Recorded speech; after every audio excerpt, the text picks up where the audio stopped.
ഇന്ന് ഒരു variety video ആണ്. കഴിഞ്ഞ ദിവസം ഞങ്ങളുടെ ആനിവേഴ്സറി ആയതുകൊണ്ട് ഞാനും വിക്കും കൂടെ ഒരു ആർട്ട് പെയിന്റിംഗ് ഡേറ്റിന് പോയി. ഇവിടെ അടുത്തൊരു ബീസ്ട്രോ ക്ലേറ്റോപ്പിയ എന്ന് പറഞ്ഞിട്ട് കഫേ ഉണ്ട്. അവിടുത്തെ വിശേഷങ്ങളാണ് ഇന്ന്. അപ്പൊ നിങ്ങൾ വേഗം പോയിട്ട് കാണാം. ചെല്ലുമ്പോൾ തന്നെ ഒരു വലിയ ഷെൽഫിൽ നിറയെ ക്ലേ ഐറ്റംസ് ഉണ്ട്. കുറെ ഫിഗറീൻസും പ്ലേറ്റ്സും കപ്സും അങ്ങനെ എല്ലാം.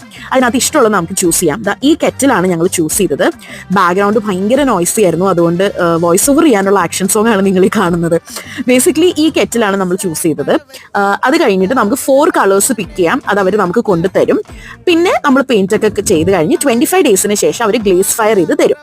അപ്പോൾ അത്രേ ഉള്ളൂ. അൺഫോർച്ചുനേറ്റ്ലി പെയിന്റ് ചെയ്യുന്നത് അധികം വീഡിയോ എടുക്കാൻ വിട്ടുപോയി. ഈ 2 ഫോട്ടോ ആകെ ഉള്ളൂ. ഞാൻ ജഗ്ഗിനെ നേരെ പകുതി ഒരു വര വരച്ചിട്ട് ഒരു സൈഡിൽ ഫുൾ ഞാനും മറ്റേ സൈഡിൽ വിക്കുവാണ് കേട്ടോ പെയിന്റ് ചെയ്തത്. ഞാൻ ട്യൂലിപ്സും വിക്കി എന്തോ ഫയറി മോഡേൺ ആർട്ട് എന്നൊക്കെ പറയാൻ പറഞ്ഞു. ദി ആർട്ട് ദി ആർട്ടിസ്റ്റ്, അടുത്ത ആർട്ട് ദി ആർട്ടിസ്റ്റ്. എല്ലാം കഴിഞ്ഞ് ഇതുപോലെയാണ് ഗ്ലേസ് ചെയ്ത് കിട്ടുക. അപ്പൊ please wait for part 2 coming in 25 days.